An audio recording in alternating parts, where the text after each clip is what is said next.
ॐ अज्ञानतिमिरान्धस्य ज्ञानाञ्जनशलाकया चक्षुरुन्मिलितं येन तस्मै श्रीगुरुवे नमः। श्रीचैतन्यमनोभीष्टं स्थापितं येन भूतले स्वयं रूपं कदात्मैनं ददाति शपदान्तिकम्। वन्देऽहं श्रीगुरु श्रीयुतापदकमलं श्रीगुरून् वैष्णवांश्च श्रीरूपं साग्रजातं सहगना रघुनावितं तं सजीवं साद्वैतं सावधूतं परिजनासमितं कृष्णचैतन्यदेवं श्रीराधाकृष्णपादान् सहगना ललिता श्रीविशाखान्वितांश्च नमो ॐ विष्णुपादाय कृष्णप्रेष्ठाय भूतले श्रीमते भक्तिवेदान्त स्वामिने इति नामिने। नमस्ते सारस्वती देवे गौरवाणी प्रचारिणे निर्विशेष शून्यवादी पार्श्वदेशतारिणे। नमो ॐ विष्णुपादाय कृष्णप्रेष्ठाय भूतले श्रीमते भक्तिसिद्धान्त सरस्वती इति नामिने। श्रीवासवानुवी देवी द्वैताय कृपाद्वये कृष्ण संबंध विज्ञान दायिने प्रभवे नमः। माधुर्योल्ल प्रेमाडग रूपानुगो भक्तिद श्री गौर करुणा शक्ति विग्रहाय नमस्तुते। नमस्ते गौरवाणी श्रीमूर्तये दीनतारिणे रूपानुगो विरुद्धापो उपसिद्धांत दांत हारिणे। नमो गौर किशोराय साक्षात् वैराग्य मूर्तये विप्रलंब रसाम्बोधो पदाम्बुजते नमः। नमः भक्ति विनोदाय सच्चिदानंद नामिने गौरशक्ति स्वरूपाय रूपानुगो बरायते। गौर विवर्धस्तं भूमिस्थं निर्दशं सज्जनं प्रिय वैष्णव सार्वभौम श्री जगन्नाथाय ते नमः। वंशाकल्पतरुभ्यश्च कृपा सिन्धु एव च पतितानां पावनेभ्यो वैष्णवेभ्यो नमो नमः।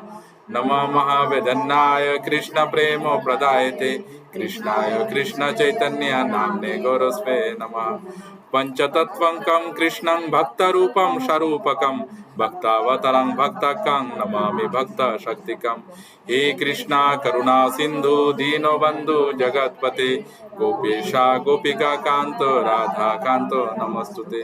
जयतां सुरतं मंगलमर्म मंदे मतेर्गति मत्सर्वस्व पादाम्बुजो राधा मदन मोहनो दिग्बद्ध वृंदारण्य कल्पद्रु माध श्रीमद् रत्नागरौ सिंहासनस्थो श्रीमद् राधा श्रील गोविंद देव्यौ श्री पेष्ठलेभ्यौ शिवमान्यौ स्मरामि।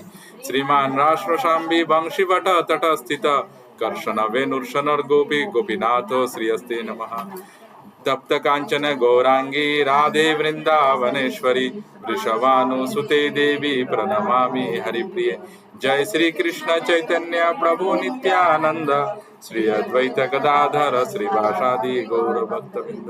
हरे कृष्णा कृष्णा कृष्णा हरे हरे हरे राम राम राम हरे हरे। हरे कृष्णा कृष्णा कृष्णा हरे हरे हरे राम राम राम हरे हरे।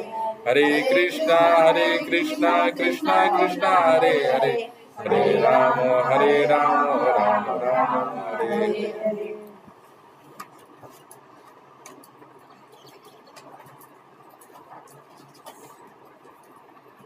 नारायणं नमस्कृत्यं नरो चैव नरोत्तमं देवीं सरस्वती व्यासं ततो जयामुदीरये। नष्टप्रायेषु अभद्रेषु नित्यं भागवतं सेवया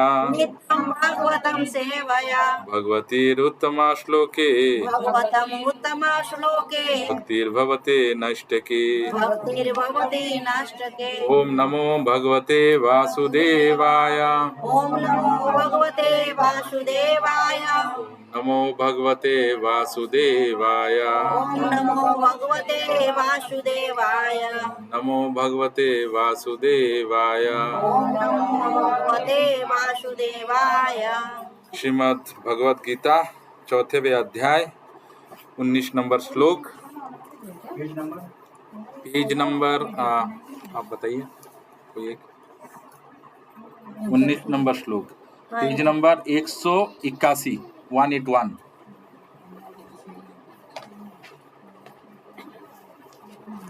अगर किसी के पास मोबाइल है तो मोबाइल में अगर ग्रुप में जुड़े है तो उसमें भी पीडीएफ है, आप वहां से ओपन कर सकते हैं। आप वो ग्रुप में है ना? हाँ, तो उसमें डिस्क्रिप्शन में जाएंगे उस व्हाट्सएप ग्रुप के, वहां पे ये मिलेगा। आज से मैं लेके आऊंगा 3-4 एक्स्ट्रा ताकि आप लोगों को सुविधा हो। गीता गाड़ी থেকে বের করতে হবে।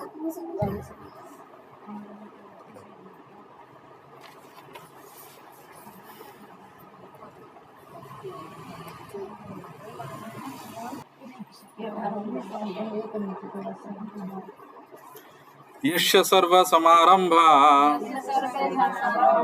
काम संकल्प वर्जिता ज्ञानाग्नि दग्ध कर्माणा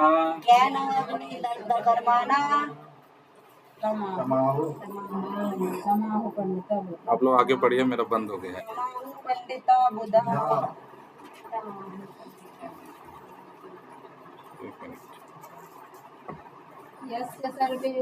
आप लोग एक बार कंटिन्यू करिए। संकल्प वर्जिता ज्ञान अग्नि कम आहु पंडितम पंडितम थोड़ा सा और आगे आओ। लोग एक बड़ा घर का, ये सामान को अब सोच रहे हैं बाहर फेंक दें। हाँ, बड़ा घर का जरूरत है। यश बड़ा घर का जरूरत है। यश सर्व समारंभा काम संकल्प वर्जिता ज्ञानाग्नि दग्ध कर्माणा कामहुं पंडितं बुधा। आपने बुक लाया? पेज नंबर रचना भाभी कौन सा है? 381 181 लीला मंटी। हिंदी में हाँ, ठीक है। अनुवाद श्रील प्रभुपाद द्वारा। जिस व्यक्ति की प्रत्येक प्रयास इंद्रिय तृप्ति की कामना से रहित होता है, उसे पूर्ण ज्ञानी समझा जाता है। उसे ही साधु पुरुष ऐसा करता कहते हैं जिसने पूर्ण ज्ञान की अग्नि से कर्मफलों को भस्मसात कर दिया है। कोई एक पढ़िए। जिस व्यक्ति का प्रत्येक प्रयास इंद्रिय तृप्ति की कामना से रहित होता है, उसे पूर्ण ज्ञानी समझा जाता है। उसे ही साधु पुरुष ऐसा करता कहते हैं जिसने पूर्ण ज्ञान की अग्नि से कर्म फलों को भस्मसात कर दिया है। क्या समस्या है? कुछ नहीं, मैं गीता ही निकालना पड़ेगा क्योंकि नहीं, कुछ नहीं निकालना पड़ेगा। क्या समस्या है? उसमें तो आ रहा है ना। मैं देते हैं ना वो। अच्छा, कोई बात नहीं, आप लोग उससे हो गया आप तो करिए। हम हाँ। जिस व्यक्ति के प्रत्येक प्रयास मतलब उद्यम इंद्रिय तृप्ति की कामना से रहित रहता है। इसके पहले हमने इंद्रिय तृप्ति का कामना को पढ़ा था। इंद्रिया पढ़ा थे। कितने इंद्रिय थे हमारे? 5 कर्मेंद्रिया, 5 ज्ञानेंद्रिया और 5 और कौन से? 5 कर्मेंद्रिया, 5 ज्ञानेंद्रिया और भूल गए। नहीं, हमारे एक करने के इंद्रिया रहते हैं और एक जैसे हमारे जो हाथ पैर आंख है, ये 5 इंद्रिया है। और हम जिससे करते हैं मतलब जैसे देखने का शक्ति, उसको भी इंद्रिया बोलते हैं। और जिसको देखा जाता है जैसे किसी ऑब्जेक्ट है उसको भी इंद्रिया बोलते हैं। तो ऐसा करके 15 इंद्रिया के बात ही आता है। तो हमारा जो इंद्रिया है ना, समझ रहे हैं ना आप मैं क्या बोल रहा हूँ? जैसे आंख है, वो एक इंद्रिया है। आंख से क्या करते? देखना। वो देखना जो एक्टिविटी है उसको भी इंद्रिया बोलते हैं। और जिसको देख रहे वो भी इंद्रिया के बात ही बोला जाता है। तो ऐसे हम लोग इंद्रियों को बोल रहे हैं कि इंद्रिय तृप्ति के कामना से रहित होता है, उसे पूर्ण ज्ञानी समझा जाता है। और उसे ही साधु पुरुष ऐसा करता कहते हैं जिसने पूर्ण ज्ञान की अग्नि से कर्मफलों को भस्मसात कर दिया है। तो इसमें क्या हुआ? अभी तक क्या समस्या है? आप लोग स्थिर होकर बैठिए। नहीं मिला है क्या? मिल गया ना? हाँ, फिक्स होकर बैठिए।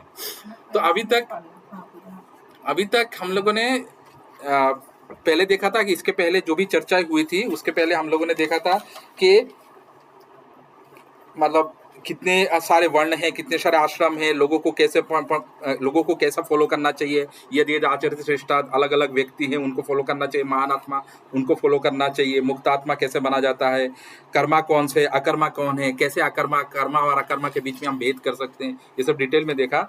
आप लोगों को अगर याद होगा तो थोड़ा बहुत याद रखिएगा। व्हाट्सएप ग्रुप में भी मैं कभी कभी उसके रिलेटेड नोट्स डालते रहता हूं, तो आप उसको देखेंगे तो थोड़ा बहुत, और मैं क्वेश्चंस डालते रहता हूं, आप लोग कोशिश करिए कि उस क्वेश्चन को आंसर लिख के फोटो डालिए ताकि बाकी लोगों को उत्साह मिले।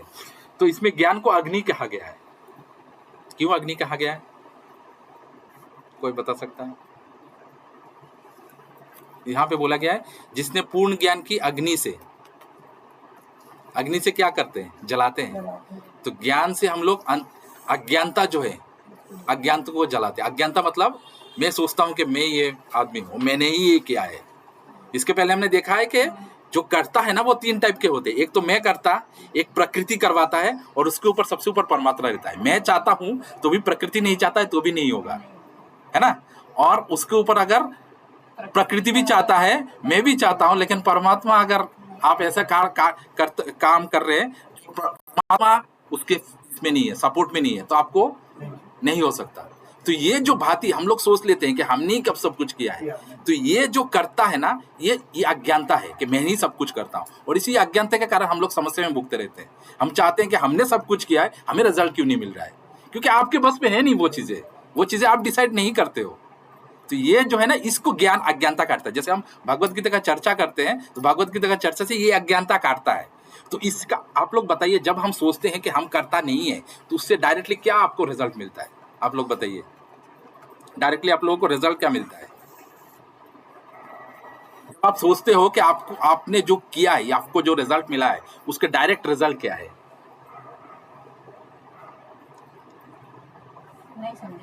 आप लोग जब कुछ करते हो उसका कुछ फल मिलता है, लेकिन आप मानते हो कि आप वो करने वाला नहीं हो, उससे आपको क्या अनुभूति होता है?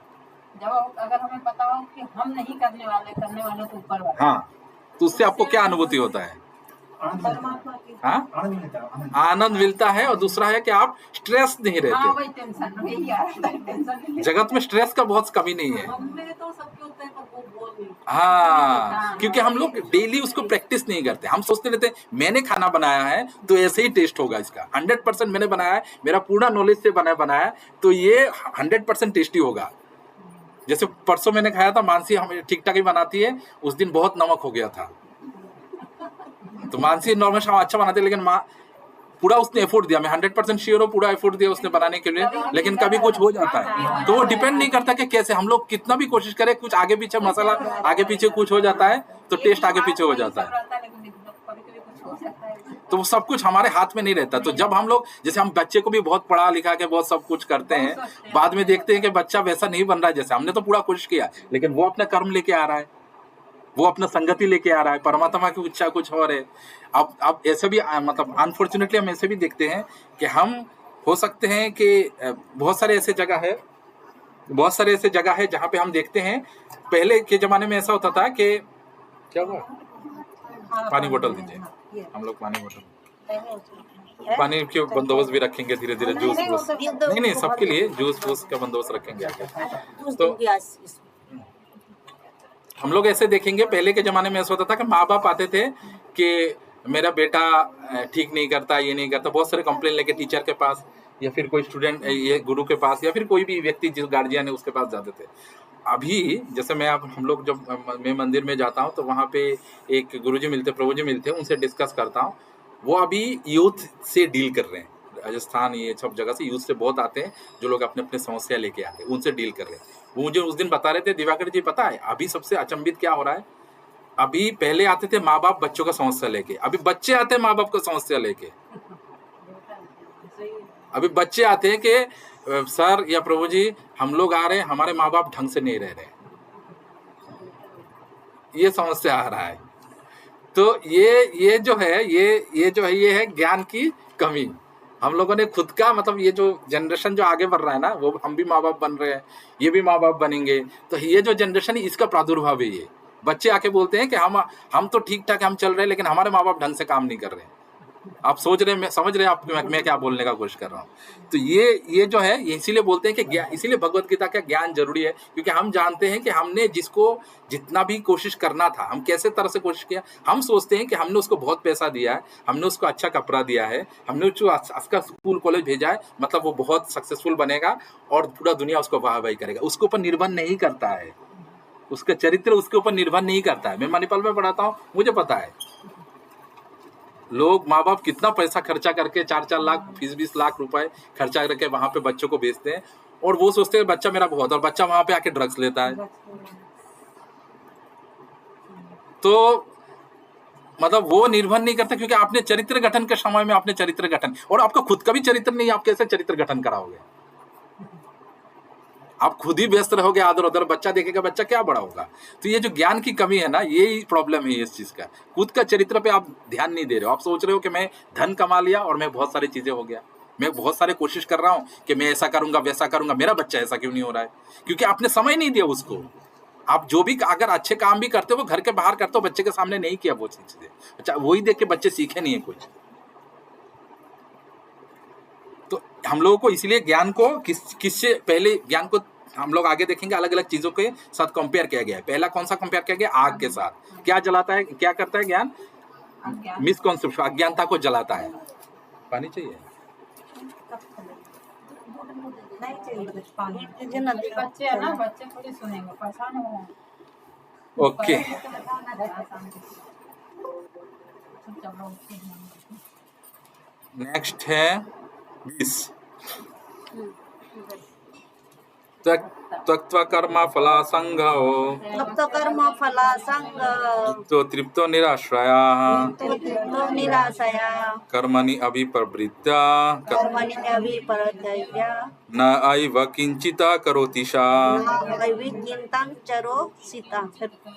फिर से पढ़ता हूँ। त्यक्त कर्म फला असंगो तप्त कर्म फलो असंतो तृप्त निराश्रयः तृप्तो निराशया कर्मणि अभिप्रवृत्त अपि कर्मणि अभिप्रवृत्तो प्राप्ति न एव किंचित् करोति सा।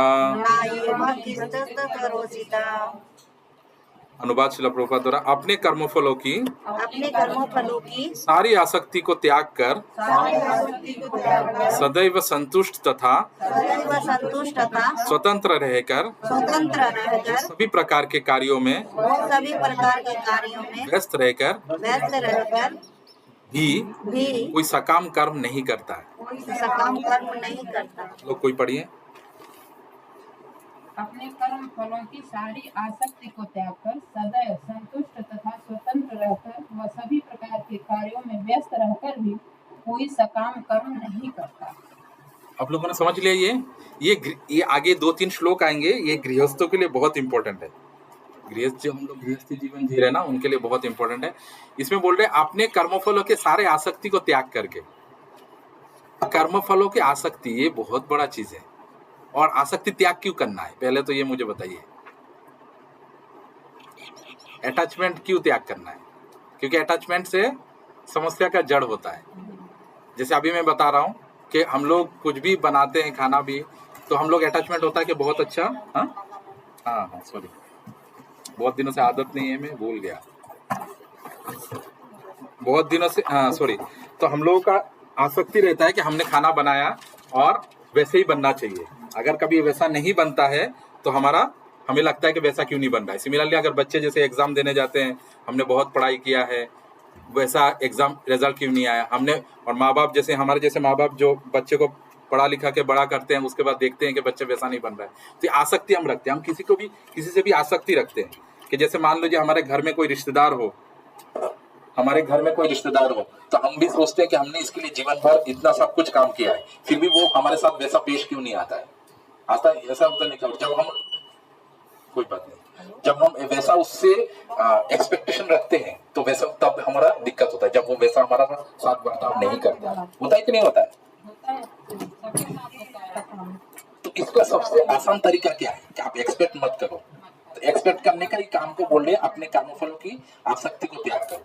उसके ऊपर आपको अपना कर्तव्य करना है, लेकिन आसक्ति नहीं। वही घूम फिर के वही श्लोक आता है, कर्म करो, फल की इच्छा मत करो। क्योंकि जब आप आसक्ति रखोगे, तो उसके रिलेटेड जो इच्छाएं हैं वो भी आपको रहेगा कि आपको ऐसा मिलना चाहिए। और उसके बाद आसक्ति को त्याग कर सदैव संतुष्ट, आपको हमेशा संतुष्ट रहना है, क्योंकि मैंने तो अपना काम किया है, मैंने आपको परवरिश किया है, मैंने दिया है, शिक्षा दिया है, जो भी किया है, मुझे चरित्र गठन करने का काम किया है। उसके बाद वो अगर नहीं सुनता है तो वो मतलब उसका कर्मफल या जो भी उसने प्रारब्ध लेके आया है वो हमारा कर्मफल के ऊपर आता है। और स्वतंत्र रहेंगे। स्वतंत्र मतलब क्या है? स्वतंत्र का मतलब क्या है बताइए? आज का आप कुछ बता क्यों नहीं रहे? स्वतंत्र का मतलब क्या है? इंडिपेंडेंट, मतलब अलग रहना है। मतलब क्यों, किससे अलग रहना है? नहीं, यहाँ के हिसाब से भगवत गीता कभी स्यूडो मतलब उसको इंग्लिश में कहते हैं स्यूडो डिटैचमेंट, मतलब दिखावटी ज्ञान कभी नहीं देता है, जो प्रैक्टिकल है वो बताता है। तो इसलिए मैं बोल रहा हूँ आगे के 2-3 श्लोक जो है वो गृहस्थों के लिए बहुत इंपॉर्टेंट है। तो किससे स्वतंत्र होकर बताइए? कर्मफल के आसक्ति से स्वतंत्र होकर, आपको जो रिजल्ट है ना उससे आसक्ति से स्वतंत्र होकर, आपको जो एक्सपेक्टेशन है उससे स्वतंत्र होकर आपको करते जाना है। आप एक दिन भी कोई भी काम अपने घर में कोई भी काम, आप बस ये मेंटेलिटी लेके कोई भी एक काम करके देखो और मुझे अगले दिन आप बताओ कि आपको कैसा लगता है। ये प्रूवन ट्रूथ है। घर परिवार में रहता हूं मैं, मानसी को बोलता हूँ, मानसी अगर नहीं सुनती मेरे बात तो मैं अगर एक्सपेक्टेशन रहता हूँ कि मैं इसका भरण पोषण कर रहा हूँ, मेरा बात नहीं सुनेगी तो मुझे हमेशा टेंशन रहेगा।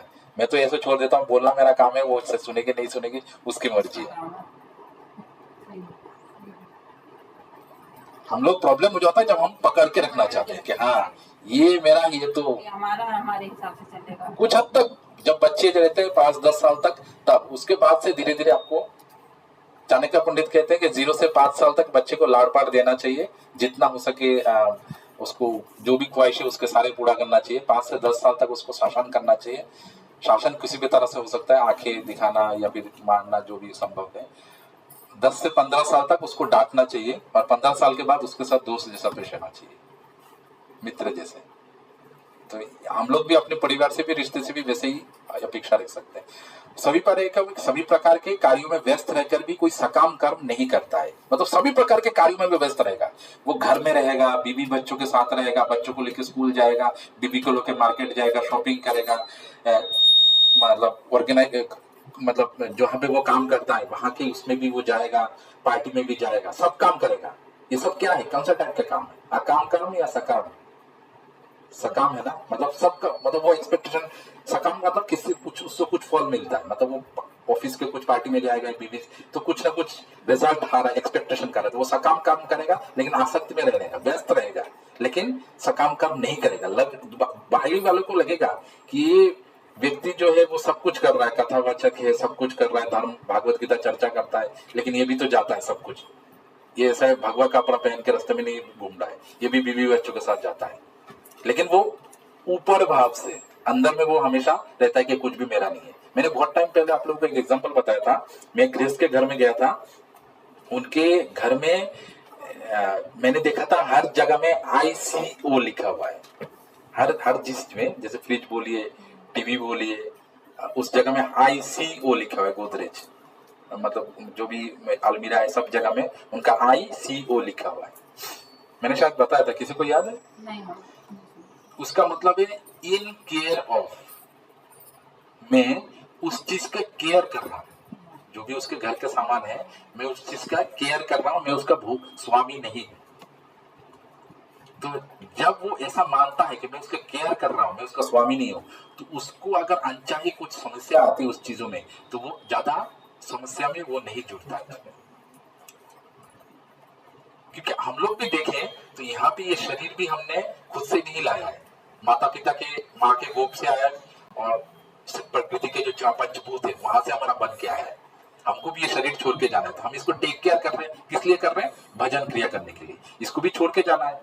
और ये जीवन भी एक, आप लोगों ने सुना होगा, एक ड्रामा जैसा है। हम लोग आ रहे, कभी किसी का माँ बन रहे, किसी का बेटा, कभी भाई, किसी माता, कभी चाचा चाची बुआ, ये सब बन रहे, और समय आएगा फिर से हम किसी और का चाची, किसी और का बुआ। हमें आसक्त नहीं बनना है, जैसे हम किसी के घर में दरवान आपने देखा है, घर में कभी कोई सिक्योरिटी गार्ड रखते हैं। सिक्योरिटी गार्ड का काम होता है घर में कोई सिक्योरिटी गार्ड का काम होता है घर में कोई चोर वोर आता है तो उसको रोकना।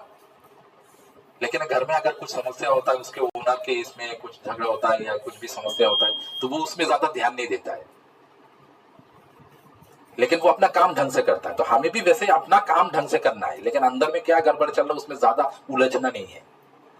तो हम भगवान ने भी हमें ये शरीर दिया है भजन करने के लिए। मनुष्य शरीर जान के रखिए, ये मनुष्य शरीर पैसा कमाना या और कुछ और किसी चीज के लिए नहीं दिया गया है।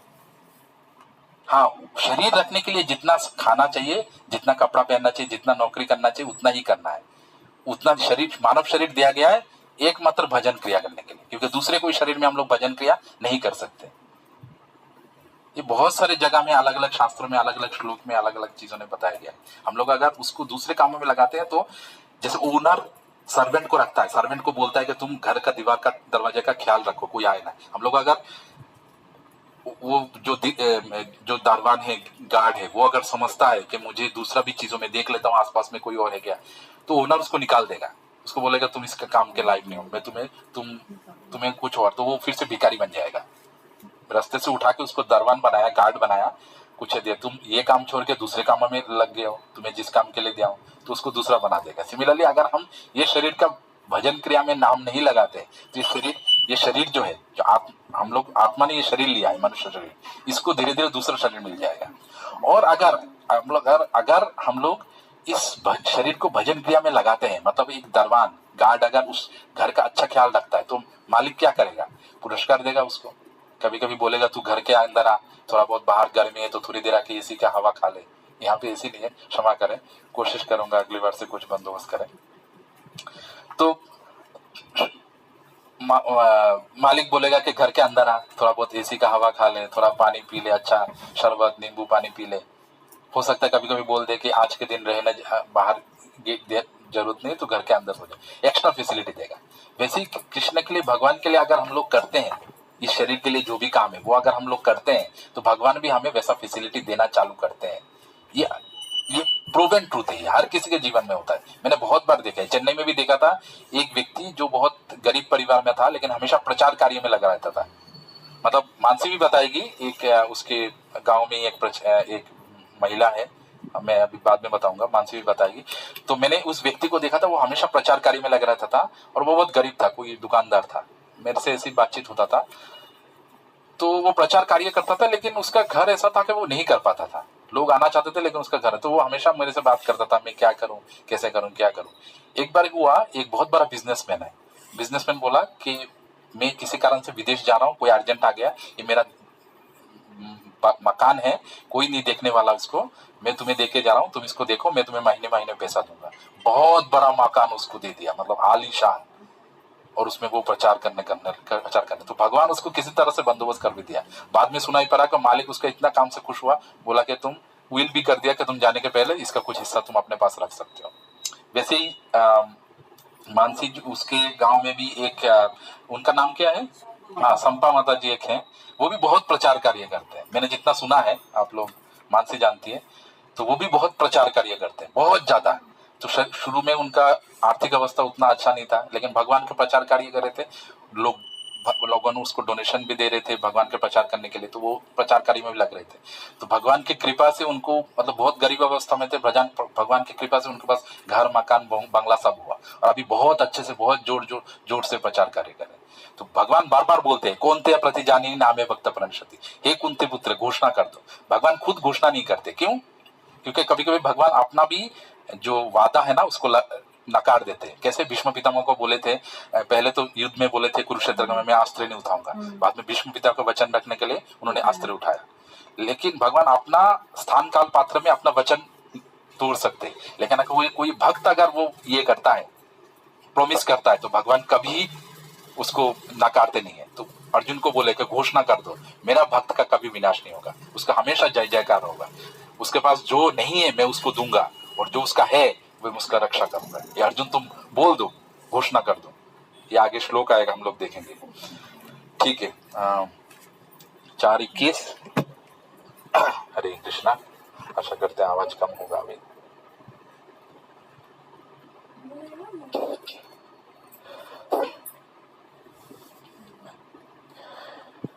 निराशीयत चितात्मानां त्वक्ता सर्व परिग्रह शरीरं केवलं कुर्वन् न आप्नोति किल्बिषम् निराशीयत चितात्मानां त्यक्त्वा सर्व परिग्रह शरीरं केवलं कर्म कुर्वान् आप्नोति किल्बिषम्। अनुवाद शिला प्रभुपाद द्वारा। ऐसे ज्ञानी पुरुष पूर्ण रूप से संयमित मन तथा बुद्धि से कार्य करता है, अपने संपत्ति के सारे स्वामित्व को त्याग देता है, और केवल शरीर निर्वाह के लिए कर्म करता है। इस तरह कार्य करता हुआ वो पाप रूपी फलों से प्रभावित नहीं होता है। पढ़िए कोई। ऐसा ज्ञानी पुरुष पूर्ण रूप से संयमित मन तथा बुद्धि से कार्य करता है, अपनी संपत्ति के सारे स्वामित्व को त्याग देता है और केवल शरीर निर्वाह के लिए कर्म करता है। इस तरह कार्य करता हुआ वह पाप रूपी फलों से प्रभावित नहीं होता है। इसमें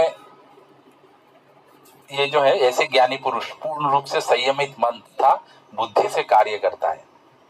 संयमित मन को बहुत संयम में रखना पड़ता है, क्योंकि मन ही सब कुछ करवाता है। आगे हम लोग श्लोक में देखेंगे मन कैसे कैसे इंसान को काम करवाता है। और बुद्धि से, संयमित मन तथा बुद्धि से कार्य करता है, बुद्धि लगाना पड़ता है। एक भक्त बोलते हैं ना, जेजोने, बांग्ला में कहावत है, जेजोने कृष्ण भोजे शेवरो चतुर, मतलब जो कृष्ण को भजता है ना वो बहुत चतुर होता है। तो आपको भक्त बनना है, लेकिन मूर्ख नहीं बनना, बुद्धि से काम करना है। पूरा जगत को लगेगा कि आप भी साधारण व्यक्ति हो, लेकिन हमेशा कृष्ण चेतना में रहोगे। आपको जानोगे कि मैं सब कुछ कर रहा हूं, लेकिन किसी चीज में मेरा हक नहीं है, क्योंकि कभी भी कोई भी चीज मेरे हाथ से छीना जा सकता है। आजकल के जो जमाना हम लोग देख रहे हैं, जो बीमारी, जंग और सारे जो चीजों का दाम या फिर कुछ भी, कभी हम लोग देखते हैं कि कोई भी चीज का कोई स्थायित्व तो नहीं है। तो हम लोग हमेशा यही सोच के काम करना चाहिए कि सब कुछ कर रहे हैं, लेकिन कभी भी कुछ भी समय में, एक मुहूर्त में सब कुछ हमारे से छीना जा सकता है। सच है कि नहीं? सच है कि नहीं? तो हमेशा यही सोच के करना है कि सब कुछ कर रहे हैं, सिर्फ हमें कृष्ण को खुश करने के लिए करना पड़ रहा है और कर रहे हैं। बाकी किसी चीज से जो भी काम कर रहे हैं, घर परिवार संपत्ति, वो ड्यूटी के लिए कर रहे हैं और वो कभी भी छीना जा सकता है। इसलिए उनको आसक्ति नहीं बनना है, कभी भी छीना जा सकता है। मैं फिर से रिपीट कर रहा हूं। जैसे मतलब आप लोगों ने देखा होगा 9/11 बहुत पहले जो ये हुआ था, कितने लोगों का नौकरी चला गया। इतना पहले कि कोविड में भी कितने लोगों का नौकरी चला गया, लोग रास्ते पे आ गए। बिजनेस, करोड़ रुपए का बिजनेस बंद हो गया मुहूर्त में। मतलब कितने अच्छा बिजनेस चल रहा था, एक सरकार का डिसीजन, एक छोटा सा वायरस ने पूरा तहलका मचा दिया। तो कभी भी कुछ भी छीना सकता। आज सब कुछ करो, लेकिन हमेशा दिमाग में रखो कि सब कुछ तुरंत निकल जाएगा, एक चुटकी में सब कुछ निकल जाएगा। कृष्ण बोलते कालोष्मी अहम, मतलब मैं ही काल हूं। जो भक्त है मैं उनके लिए सबसे दयालु हूं, और जो मुझे नहीं मानते मैं उनके काल रूपी आता हूं, मैं उनसे सब कुछ छीन लेता हूं। अपनी संपत्ति के सारे स्वामित्व को त्याग देते हैं। फिर से बता रहे, कृष्ण खुद बता रहे, गृहस्थों के लिए इंपॉर्टेंट है। अपने संपत्ति के सारे स्वामित्व को त्याग देना है, मतलब ऑथोरिटी नहीं मानना है। टेक केयर करो, लेकिन ऑथोरिटी नहीं मानना है। फिर से बताता हूं, टेक केयर करो बट ऑथोरिटी नहीं मानना है। क्योंकि आज ये आपके बच्चे हैं, कल किसी और के रहेंगे। ये शरीर तो बस बदल रहा है। एक श्लोक आता है भागवतम में कि समुद्र के जैसे लहर आता है ना, लहर में अलग अलग जगह से कचरा या फिर बहुत सारे लकड़ी आते हैं, लकड़ी एक साथ आते हैं। इधर से एक लहर आया, इधर से कुछ लकड़ी आई, इधर से एक लहर आया, कुछ लकड़ी आई, सारे लकड़ी एक साथ जमा हुआ। ठीक है, कुछ देर रहा, उसका और एक बड़ा लहर आया और सारे लकड़ी इधर से उधर चला गया। वैसे समय के प्रभाव में हम सब एक साथ आते हैं, कभी हम बेटा बनते हैं, भाभी बनते हैं, कभी पत्नी बनते हैं, पति बनते हैं, बेटा बनते हैं, समय के फिर से लहर आता है, हम किसी और के बन जाते हैं। रह जाता है बस अपना भक्ति। नेहा विक्रम नाशोस्ति, भगवान बोलते कभी नाश नहीं होता है, बस वही परमानेंटली रह जाता है और कुछ भी नहीं रहता है। वही आपको डिसाइड करता है कि आपके अगले, थोड़ा सा धीरे, आपके अगले जो शरीर है वो कैसे कैसे डिसाइड होगा। मतलब जैसे हम लोग जैसे एक कैसे बोलो, एक बंदर एक पेड़ से दूसरे पेड़ जाता है, एक पेड़ से दूसरे पेड़ जाता है, तो वो एक पेड़ को, एक मिनट, थोड़ा सा धीरे बात है। एक पेड़ से दूसरा पेड़ जाता है, तो एक पेड़ से दूसरा पेड़ जाने के लिए पहले वो पिछले पेड़ को छोड़ता है, उसके बाद दूसरे पेड़ में छलांग मारता है। सिमिलरली हम लोग भी हम जानते हैं कि दूसरे शरीर में हम जा रहे हैं, उसके पहले पुराने शरीर को छोड़ना पड़ता है, और हम जान रहे हैं कि कौन सा शरीर जा रहे हैं। कैसे? आप सब जानते हो आपको कौन सा शरीर मिलेगा, बताओ कैसे? आप जैसे जैसे सोचते हो ना वैसे आपका शरीर बनता जाता है। 84 लाख जोनी जो बोलते हैं ना, जैसे जैसे आप शरीर सोचते हो, जैसे आपका इच्छा रहता है, वैसे आपका शरीर बनता जाता है, वैसा बनना चालू है। ऐसा नहीं कि तुरंत अभी आपने शरीर मरा और तुरंत ऐसा मैजिक जैसा बन गया, बनना चालू हो गया बॉडी। जैसे जैसे आप चिंता कर रहे हो ना, जिस चीज में आसक्ति बन रहे हो कि मुझे काश मुझे ऐसा होता, काश मेरे साथ ये होता, काश मेरे पास ये होता, काश मैं ऐसा दिखने लगता, काश मैं ऐसा उड़ने लगता, काश मैं ऐसा तैरने लगता, काश मैं इतना शक्तिवान होता, तो वैसा वैसा शरीर बनता है। काश मैं इतना सो पाता, सोने का भी बहुत सारे, वैसा हमारा शरीर बनता जाता है और वैसा शरीर हमें मिलेगा। समझ रहे हो? थोड़ा क्या बोलते हैं उसको, गंभीर वार्तालाप है, बट नींद से जगाने के लिए कभी कभी जरूरत पड़ता है। भगवान ऐसे ही बात करते हैं। इस तरह से कार्य करता वो पाप रूपी फलों से प्रभावित नहीं होता है। पाप रूपी फल मतलब क्यों? क्योंकि वो कर्ता मानता है, और वो जब भी आप भगवान को छोड़कर खुद का कर्ता मानते हो तब आप पाप करते हो। जब आप मानते हो कि मैंने ही ऐसा किया है तो ये पाप है, क्योंकि आपने तो कुछ किया नहीं है। मेरा प्रॉपर्टी है, मेरा पति है, मेरा पत्नी है, तो ये आप रास्ता दिखा सकते हो, लेकिन अगर वो नहीं सुनते तो वो आपका जिम्मेदारी नहीं है, क्योंकि वो कृष्ण का प्रॉपर्टी। बहुत से लोग आप देखेंगे, बहुत सारी जगह में प्रचार होता है कि कृष्णा गोपियों के साथ रहते थे, गोपियों का वस्त्र चुराए थे, कपड़े में रहे थे, उनको नंगा देखा था। अच्छा, वो नंगा देखा था, तो भगवान ऐसा कैसे तुम्हारे, मतलब वो जो दूसरे धर्म लोग बोलते हैं, तो उनका आंसर क्या हो सकता है? आपके हिसाब से क्या आ सकता है उसका उत्तर? आपने समझा, सुना क्या प्रश्न क्या पूछा मैंने? आपने सुना प्रश्न क्या है? भगवान को हम लोग अलग अलग जो नहीं मानते उनको अलग अलग विकृत रूप से वो सोचते हैं, तो उनका प्रश्न उत्तर क्या हो सकता है कि कृष्ण ने गोपियों को क्यों नग्न अवस्था में देखा, कपड़ा क्यों चुराए, ऐसा क्यों किया? आपको क्या उत्तर हो सकता है इसका, बताइए। कोई अगर आपको रास्ते में, ट्रेन में, बस में, कहीं पे भी, घर में, कहीं भी ऐसा पूछ ले, ये बहुत कॉमन सवाल है, बताइए। को देखने के लिए मनुष्य को दिखाने का जरूरत है क्या?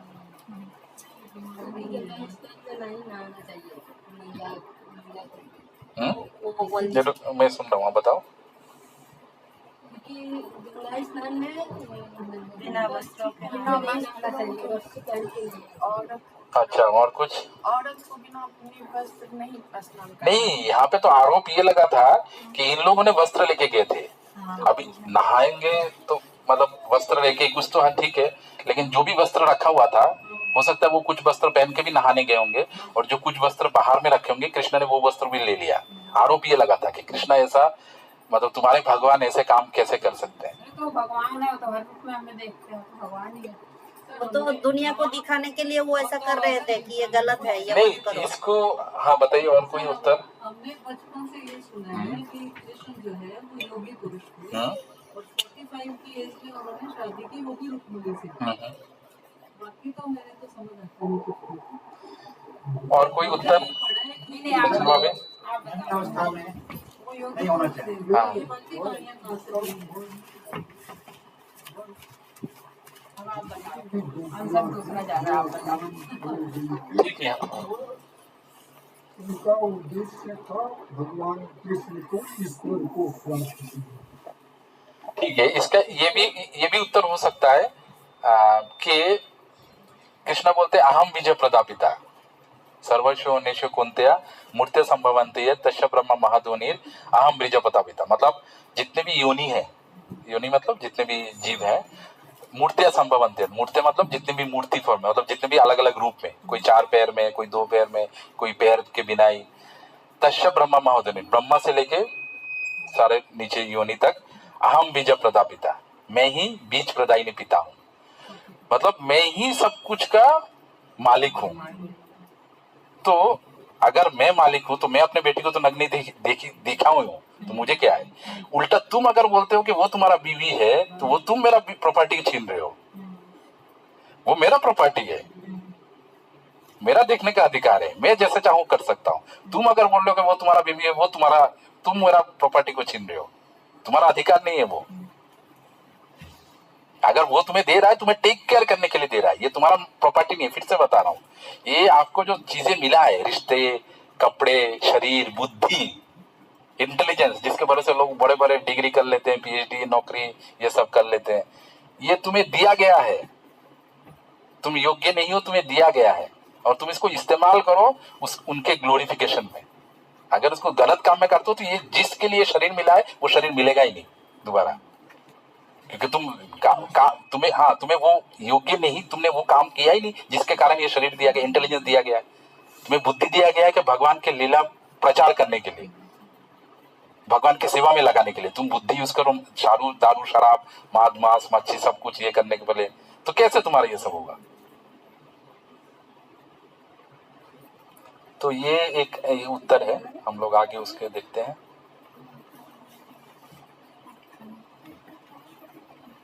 ओके, 22 नंबर श्लोक। यदिच्छा लाभ संतुष्ट यदच्च लाभ संतुष्ट द्वंद्वातीत विमर्शरः द्वंद्वातीत विमर्शरः समासिद्धि अशुद्धि चो समासिद्धि अशुद्ध च कृत्वा अपि न निबध्यते। कृपा अपि न विद्यते। यदिच्छा लाभ संतुष्ट यदिच्च न संतुष्ट द्वंद्वातीत विमर्शरः द्वंद्वातीत च विमर्शरः समासिद्धौ असिद्धौ चो समासिद्धो असिद्धो च कृत्वा अपि न निबध्यते। कृपा अपि न निबध्यते। अनुवाद श्रील प्रभुपाद द्वारा। जो स्वतः होने वाले लाभ से संतुष्ट रहता है, जो स्वतः होने वाले लाभ से संतुष्ट रहता जो है, द्वंद से मुक्त है, जो ध्वंस से मुक्त है, ईर्ष्या नहीं करता, ईर्ष्या नहीं करता, जो सफलता असफलता दोनों में स्थिर रहता है, जो सफलता तथा असफलता से दोनों स्थिर रहता है, वो कर्म करता हुआ भी कभी नहीं बनता। वो कर्म करता हुआ भी कभी नहीं बनता। फिर से पढ़ता हूँ, ध्यान से सुनिए। ये सब जो श्लोक है ना, कभी प्रिंट निकाल के घर में रख दीजिएगा, बहुत काम में आएगा। जो सोते होने वाले लाभ से संतुष्ट रहता है, मतलब खुद से जो रिजल्ट मिल रहा है उससे वो संतुष्ट रहता है। जो द्वंद से मुक्त है और ईर्ष्या नहीं करता है, द्वंद मतलब लाभ पराजय हानि मान अपमान फल विफल, द्वंद से मुक्त रहता है, ईर्ष्या नहीं करता है, किसी के प्रति एनवी नहीं है उसको, और जो सफलता असफलता दोनों में स्थिर रहता है, चाहे कुछ भी बने उसको, वो ज्यादा मूल्यवान नहीं होता है। वो कर्म करता हुआ भी कभी नहीं बांधता है, वो कर्म करता हुआ भी कभी नहीं बांधता है। बनता मतलब वो कर्म फल के चक्कर में नहीं आता। मतलब फिर से आपको मैंने बोल रहा हूँ ना, आप जैसे जैसा सोच रहे हो वैसा आपका शरीर मिलता जाएगा, तो इस चीज में आप से निकल जाओगे, उस जो चक्कर है ना उससे निकल जाओगे अगर वैसा मानते हो। कैसे? जैसे हमेशा वो सेटिस्फाइड मतलब बोलता संतुष्ट रहता है, और उसके बाद हाँ डुअलिटी मतलब जितने भी जय पराजय लाभ हानि मान अपमान ये सब से वो दूर रहता है, और वो ईर्ष्या नहीं करता है। तो और वो हमेशा सफलता और असफलता ये दोनों में एक ही जैसा रहता है। तो वो ये एक व्यक्ति का सफलता मतलब ये व्यक्ति का ये जो बंधन है ना साइकिल, इनसे निकलने का मंत्र है। मतलब कैसे वो बंधेगा नहीं अगर वो सफलता असफलता वो दोनों में स्थिर रहेगा। सफलता असफलता दोनों में स्थिर कैसे रहेगा? वो ईर्ष्या नहीं करेगा। तो अगर ईर्ष्या नहीं करेगा तो सफलता, और अगर ईर्ष्या नहीं करेगा तो वो कैसे ईर्ष्या नहीं करेगा? अगर द्वंद नहीं रहेगा उसमें अंदर तो वो किसी से ईर्ष्या नहीं करेगा। अगर किसी उसके अंदर द्वंद नहीं रहेगा तो वो किसी से ईर्ष्या नहीं करेगा, ईर्ष्या नहीं करेगा तो वो सफलता असफलता में उसको कोई फर्क नहीं पड़ेगा। और द्वंद से कैसे वो अलग रहेगा, वो अगर जितने भी उसको मिलता है, जो भी उसको कर्म फल से जो भी मिल रहा है वो उसमें संतुष्ट है। जैसे मान लो कोई हम लोग नौकरी कर रहे हैं, प्रमोशन, अप्रेजल, उसके पीछे अरे मुझे क्यों नहीं मिला, मैं देख लूंगा, मैं अगर हमेशा ऐसा रहूंगा तो मैं कभी द्वंद से मुक्त नहीं होऊंगा। उससे मतलब, और द्वंद से मुक्त नहीं होऊंगा तो मैं ईर्ष्या करूंगा, उसको कैसे मिल गया, वो तो मेरे से नहीं है क्या। और अगर ईर्ष्या मैं करता हूं तो मैं कभी सफलता, हमेशा सफलता असफल से प्रभावित रहूंगा। और अगर सफलता असफल से प्रभावित रहूंगा तो फिर से जन्म मृत्यु के चक्कर में घूमता रहूंगा, क्योंकि उसके बारे में सोचता रहूंगा। ये ऐसा साइकिल है, मतलब लिखा हुआ है, एकदम लॉजिकली है। सफलता असफलता से निकलना है तो ईर्ष्या करना बंद कर दो, ईर्ष्या करना बंद करना है तो द्वंद से मुक्त हो जाओ, और द्वंद से मुक्त होना है तो जो भी आपके काम से जो लाभ होता है ना उससे संतुष्ट रहो।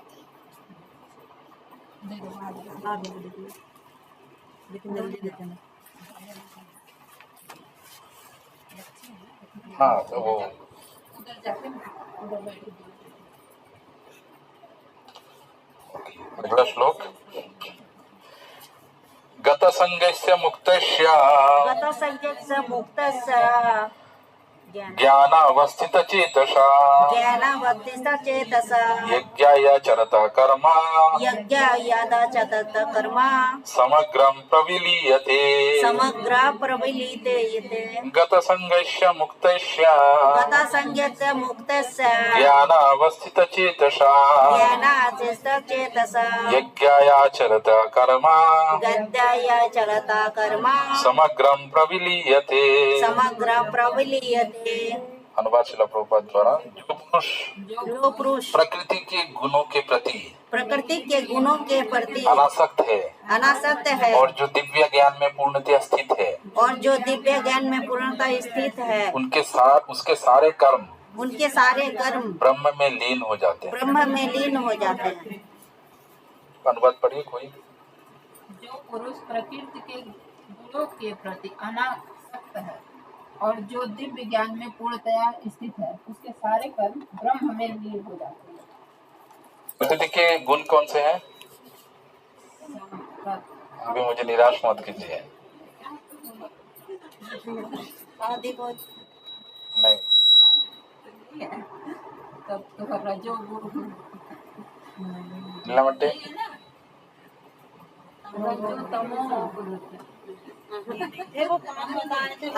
भौतिक आदि नहीं, प्रकृति के 3 गुण लीलामट्टे ने, सॉरी, रिंकी भाभी ने सही बताया, रजोगुण, सत्वगुण और तमोगुण। ये तो याद रखिए, कम से कम नोटपैड लेके आऊंगा नेक्स्ट टाइम आप लोगों के लिए, बहुत जरूरी है। आपने तो लिया था बीच में, लेके आते थे आप, बीच में बंद कर दिया। प्रकृति के गुणों के प्रति अनासक्त है और जो दिव्य ज्ञान में पूर्णतया स्थित है, उसके सारे कर्म ब्रह्म में लीन हो जाते हैं। तो यहाँ पे जो ब्रह्म है ना, इसमें 3 चीजें यूज किया गया। मतलब एक तो सेक्रीफाइस के लिए, मतलब वो जो काम कर रहा है, मतलब हम लोग जैसे नाम यज्ञ करते हैं, वो भी एक सेक्रीफाइस है। और अगर वो आध्यात्मिक में भी होता है और वो कोई आध्यात्मिक जगह है, उसके लिए भी ब्रह्म का यूज होता है। तो वो बोल रहे अगर वो तीनों गुणों के प्रति अनासक्त है, मतलब वो ये नहीं सोच रहा है कि मैं अभी तमोगुण में हूँ, मुझे रजोगुण में जाना है, रजोगुण में हूँ, सत्वगुण में जाना है, तो ये सब में अगर आसक्त रहेगा ना, तो उसी के रिलेटेड काम करता रहेगा। उसी के रिलेटेड काम करेगा तो उसका फल भी भुगतना पड़ेगा, और उसका फल भुगतने के लिए फिर से शरीर लेना पड़ेगा। तो वो अगर ये तीनों गुण के ऊपर जाना चाहता है, मतलब वो कौन सा करेगा, सब कुछ भगवान के प्रसन्नता के लिए करेगा, सब कुछ भगवान के लिए करेगा, तो वो तीनों गुणों के ऊपर रहेगा। अगर वो ऐसा तीनों गुणों के ऊपर लिए करता है तो वो कभी कर्म फल में नहीं बनता है, वो दिव्य ज्ञान में पूरा स्थिर रहता है, और उसके बाद वो ब्रह्म में लीन हो जाता है, मतलब भगवत धाम वो वापस जाता है। तो आप हमेशा, अगर हमारा एक्टिविटी जो है वो इंग्लिश में बोलते हैं डवटेल, मतलब हम लोग ऐसे घुमाना है जिसमें भगवान संतुष्ट हो। अगर भगवान संतुष्ट है, वैसे हम अपने करते हुए काम कर रहे हैं, तो हमेशा हम ये जो कर्म बंधन जो है ना, इसके ऊपर से रहेंगे और कभी हम लोग स्ट्रेस में नहीं आएंगे। सब कुछ छोड़ दीजिए, भगवान पर बांध दीजिए। हाँ, हमें भगवान के प्रति संतुष्टि के लिए जो करना है, भगवान संतुष्ट, भगवान बोलते हैं कि आप लोग अपने जो भी शरीर के रिलेटेड जो भी एक्टिविटीज है उसको आप करते हुए करो, बट मुझे अर्पण कर करो।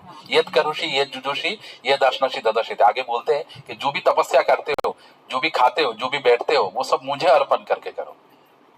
तो फिर उसके रिलेटेड रिजल्ट में नहीं आएगा। जैसे मान लीजिए मैं घर में कोई बड़ा व्यक्ति है, मैं अगर वो व्यक्ति मुझे बोलता है कि मैं तुझे ये काम देता हूं, मान लो आपको कोई बहुत बड़ा इंपॉर्टेंट एक्टिविटी दिया है और वो बहुत इंपॉर्टेंट, मतलब मान लो ये एक्टिविटी के ऊपर आपका बहुत सारी चीजें डिपेंड करता है, लेकिन वो व्यक्ति बोलता है तू टेंशन मत ले, मैं देख लूंगा जो भी होगा। तो आप बताओ कितना फ्री होके वो काम करोगे? आप करोगे कि नहीं करोगे?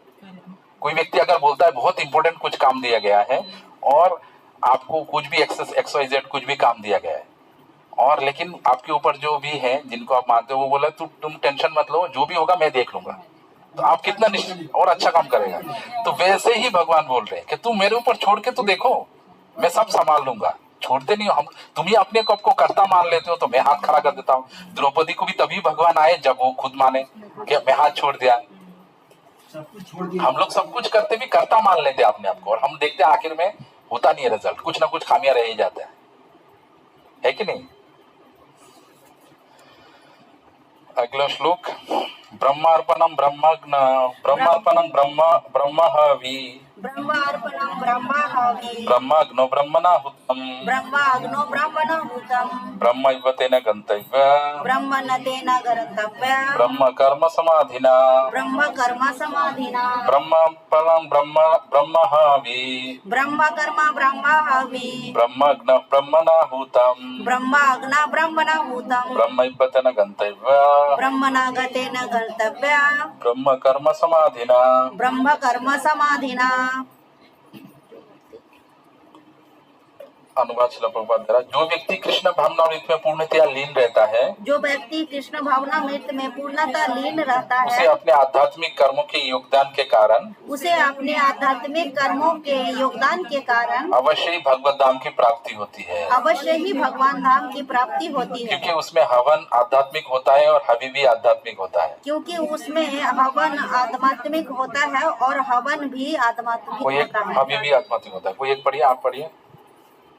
जो व्यक्ति कृष्ण भावनामृत में पूर्णतः लीन रहता है, उसे अपने आध्यात्मिक कर्मों के योगदान के कारण अवश्य ही भगवत धाम की प्राप्ति होती है, क्योंकि उसमें हवन आध्यात्मिक होता है और हावी भी आध्यात्मिक।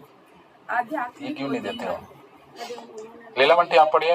अरे एक दूसरा जो व्यक्ति कृष्ण भावनामृत में पूर्णतः लीन रहता है, उसे अपने आध्यात्मिक कर्मों के योगदान के कारण अवश्य ही भगवत धाम की प्राप्ति होती है, क्योंकि उसमें हवन आध्यात्मिक होता है और हवि भी आध्यात्मिक होती है। अभी मुझे बताइए हवि क्या है? हवन मतलब जो ये क्रिया है, और हवि मतलब जो करता है, जो करने वाला है वो भी आध्यात्मिक, और वो करता जो है वो एक्शन जो है वो भी आध्यात्मिक होता है, और वो उसको परफॉर्म कर रहा है वो भी आध्यात्मिक होता है। हाँ, मतलब वही एक्टिविटी जो भी व्यक्ति करता है वो उसको घृत, मतलब इसमें लिटरली फॉर्म में बता रहा है, लेकिन एक्टिविटी वो घृत डालता कौन है? पुजारी डालता है, तो उसको अपनी एक्टिविटी वो भी आध्यात्मिक होता है।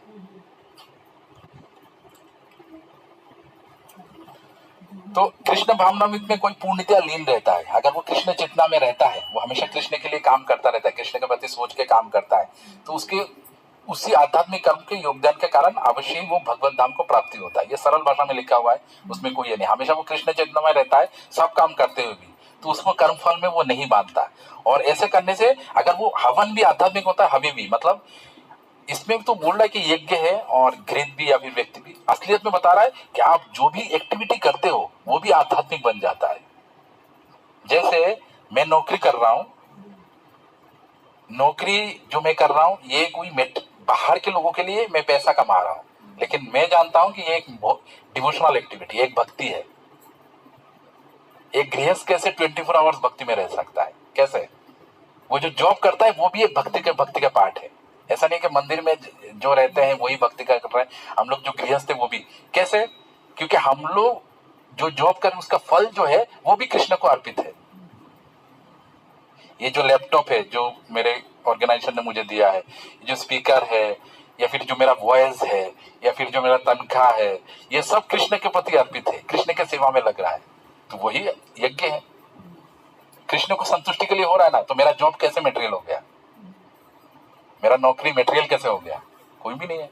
एक भक्त के जीवन में कोई भी चीज भौतिक नहीं होता है, सारे चीज उसका आध्यात्मिक होता है, और वो सब कुछ आध्यात्मिक में ही सब कुछ करता रहता है। मतलब नॉर्मली अगर देखा जाए इसमें कोई डिस्को भी चला सकता है, डीजे भी चला सकता है, रॉक सॉन्ग भी चला सकता है, लेकिन हम लोग अभी प्रवचन कर रहे हैं, सुन रहे हैं, तो ये आध्यात्मिक बन गया।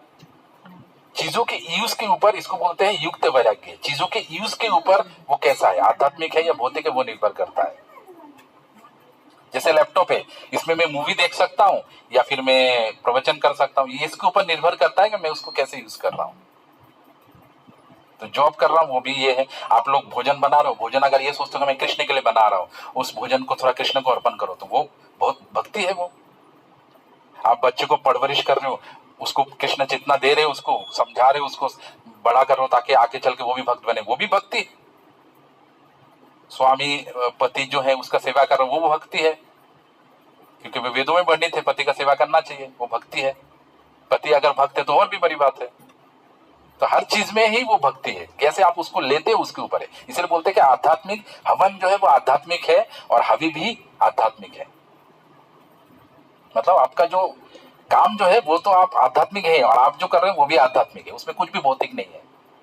आप बीवी को लेके या फिर बच्चे को लेके स्कूल जा रहे हो, वो भी बहुत आध्यात्मिक है, क्योंकि आप बच्चे को लेके कृष्ण भावनामृत बनाने के लिए उसको परवरिश दे रहे हो, आगे चल के वो भी भक्त बनेगा। बीवी को लेके मार्केट जा रहा हो, वो भी आध्यात्मिक है, क्योंकि आप जो पेट्रोल जला रहे हो वो किस लिए जा रहे हो, सब्जी मंडी में सब्जी खरीदने के लिए। वो सब्जी खरीद के क्या करोगे, भोग लगाओगे, उससे खुद पाओगे, वो आध्यात्मिक काम है। वो कैसे भौतिक हो गया? सब चीजों को आप मोल्ड कर सकते, हाँ, सब चीजों को आप कैसे करते हो उसके ऊपर आध्यात्मिक निर्भर करता है। आज के लिए इतना ही रखते हैं, 7 बज गए। 7 बजे नहीं तो है। हाँ? बाकी लोग क्या बोलते हैं, आप लोग और क्या कुछ बोल रहे करें हैं? या आप- पढ़े? ठीक है, बाकी लोग आप लोग को एक श्लोक पढ़िए, मैं तो पढ़ते पढ़ते मेरा गला सूख गया। नहीं नहीं, पढ़ना उद्देश्य है, मेरा गला भिगोना उद्देश्य नहीं है। हाँ, मानसिक नहीं, मानसिक बात है। आप लोग कोई एक पढ़िए, 25 सॉरी। देवम एव अपरे यज्ञम देवमेपावरे यज्ञम् योगेन पर्युपचते योगिनं पर्युपासते ब्रह्माग्नि अपरे यज्ञम ब्रह्माग्नं परे यज्ञम् यज्ञेन एव जुह्यति यज्ञनोपि जुह्यति।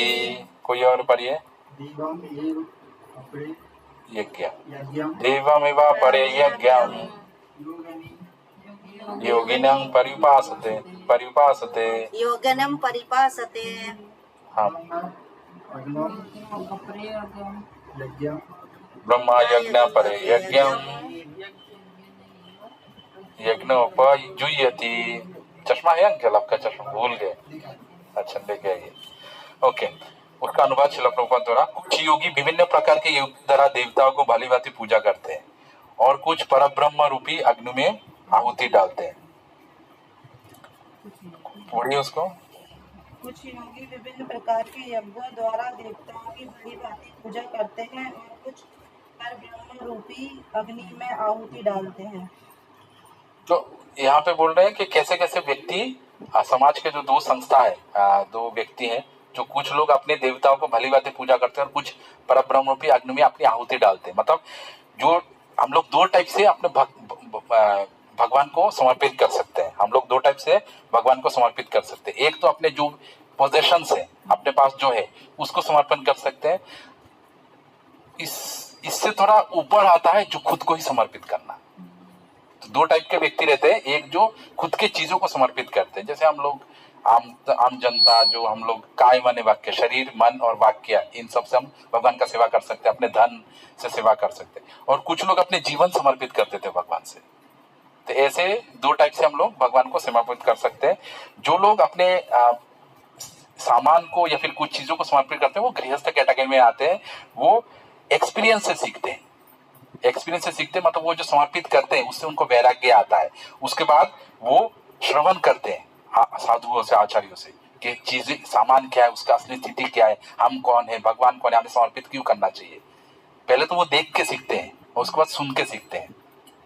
और जो व्यक्ति खुद को ही समर्पण कर देता है, जैसे ब्रह्मचारी रहते हैं आजीवन, तो वो डायरेक्टली ही सुन के सीख लेते हैं। पहले तो ब्रह्मचर्य आश्रम रहते हैं, वहां पे आचार्य से सुनते हैं, सुन के ही सीख लेते हैं कि जीवन का असली उद्देश्य क्या है, और वहां से वो आगे परफेक्शन में चले जाते हैं। गृहस्थ को थोड़ा टाइम लगता है और ब्रह्मचर्य डायरेक्ट जाते हैं, निर्भर करता है। कोई कभी कभी गृहस्थ लाइफ में भी हम लोगों का अगर समर्पण, ये जो हम लोग अभी डेली डिस्कशन कर रहे हैं, आप लोग अगर घर में जाके उसको रिमेम्बरेंस करेंगे, उसको मनन करेंगे, तो आप भी बहुत जल्दी ही उस स्टेज में जा पाएंगे जहां पे आप लोग सुन के भी भगवान के चिंतन में लगा रहते हैं। तो इससे आप लोग मतलब बहुत बड़े बड़े योगी भी उस स्थान पर नहीं पहुंच पाते जो आप लोग स्मरण से या चिंतन से उस चीज में जा सकते हैं। और पहले एक व्यक्ति अपना जो सामान है उसको त्याग करता है, उसके बाद धीरे धीरे साधारणतः एक व्यक्ति जो है अपने सामान उसको समर्पण करता है, उसके बाद वो खुद को ये करता है। इसलिए वो ऐसा आश्रम बनाया गया है, ब्रह्मचर्य गृहस्थ। पहले गृहस्थ आता है, उसमें वो प्रैक्टिस करता है धीरे धीरे। वानप्रस्थ में वो अपनी बीवी पत्नी को लेके घूमता है और प्रैक्टिस करता है। संन्यास में वो खुद को समर्पित कर देता है। और कोई कोई जो डायरेक्टली समझता है कि मैं खुद को समर्पित कर सकता हूँ, सबके लिए ऐसा संभव नहीं है। वो डायरेक्टली ही ब्रह्मचर्य के बाद डायरेक्टली संन्यास ले सकता है। तो वो निर्भर करता है एक व्यक्ति के आचरण के ऊपर। इतना ही रखते हैं।